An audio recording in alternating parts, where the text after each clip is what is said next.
Hey, yo, are you aware that we send $40 million a week to the Taliban?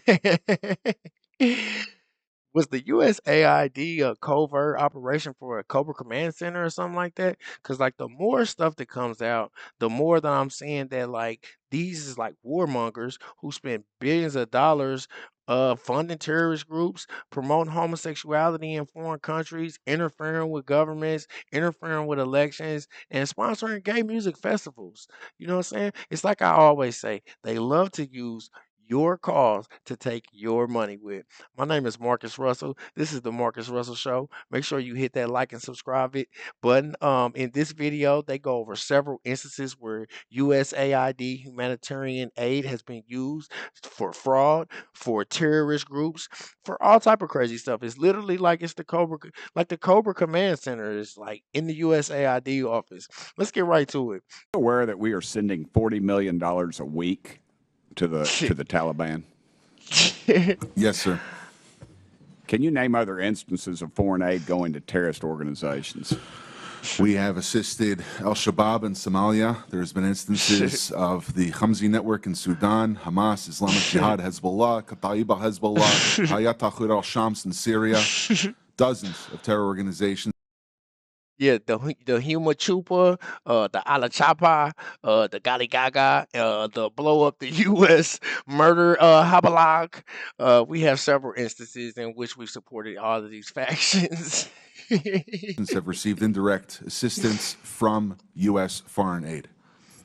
Could you elaborate a little bit on the mechanisms in place that are to stop foreign aid from going to terrorist groups, and why are they not working if we have any in place? Sure. And I would note that these are, you notice, these are terrorist weaponry. You see some AKs, SKSs, some snipers, some clips, some clip carriers, probably made in China. And I believe these are small landmines here beside right there. Let's use Gaza as our case study. $2.1 billion in American taxpayers' money to Gaza since October 7th when Hamas invaded southern Israel. USAID money was going in terms of an emergency use authorization to try to go to parties that USAID formerly had a relationship with in the Gaza Strip. They had to have been vetted by OFAC. They should have been vetted against the special designated terror list from the State Department and from other Treasury organizations. Waivers were granted because they said that there was an emergency use to have that money come in to Gaza, thereby jettisoning the usual typical screening procedures. As a result, All right, yo, now then check it out. In Samaria, the humanitarian agency has been indicted.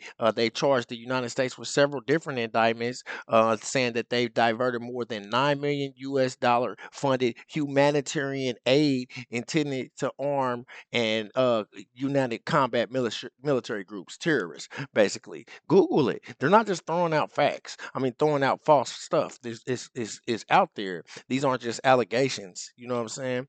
And this Dodge hearing, the dude asked him like, he's like, is there any way that we can stop this money from going to terrorists? That's what he just asked. And he said, yeah, we have several different vetting departments that it will have to go through, but they can waive those vetting processes by claiming that it's an emergency. And that way it just skips the formalities and then it goes wherever they're claiming that it's supposed to go. How does he know? Because this guy was a senior agent in the vetting department of USAID. I'm gonna let it go.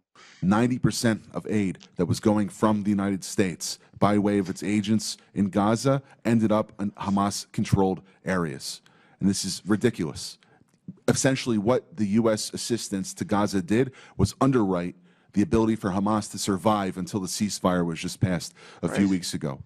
There was no strategic thought for it, and there was no screening. Seems like the emergency might have been armed terrorists to kill civilians. Would that be accurate? That's accurate. And even more than that, Samantha Powers, the administrator for USAID, was intent on having Israel not be able to defend itself. To not be able to defend it. Correct.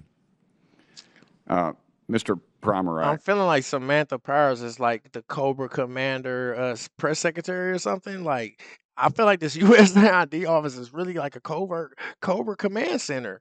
Like, and that's all they do is just spread carnage all across the globe and throw gay music festivals. Is You that know what I'm correct? saying? How do you It's say that? crazy. Primorac? I got Birchett, man. Nobody gets mine right, so don't worry about it. What is it? Primorac?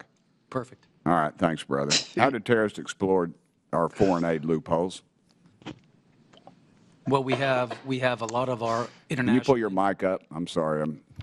Can you hear me? Yes, sir. You have international NGOs and UN agencies actively lobby here in Washington, D.C. against vetting policies that would prevent it. I was the senior vetting officer at USAID, and what Hold on we a second. Did you say United Nations is doing this? The UN? sure, everybody who's getting money lobbies here. That they're lobbying against us. I'm sorry, Mr. Roman. There's actually someone who used to work for one of those lobbies, the largest NGO lobby, Interaction. One of our co-witnesses here worked for them from 2018 to 2023. USAID effectively self-funds its own external private lobby that then goes back to Congress and asks for more money Ask for for more USAID. money. Yeah. So the Crazy. taxpayers fund this lobbyist who's working against American interests. Correct. Possibly killing our allies and possibly Americans. They bring together groups in Washington that overseas work with groups that kill Americans. Yeah, I don't need a. That was a crazy bar. I'm not even gonna repeat it because this is something like that that messed my channel up. But yeah, did you hear him?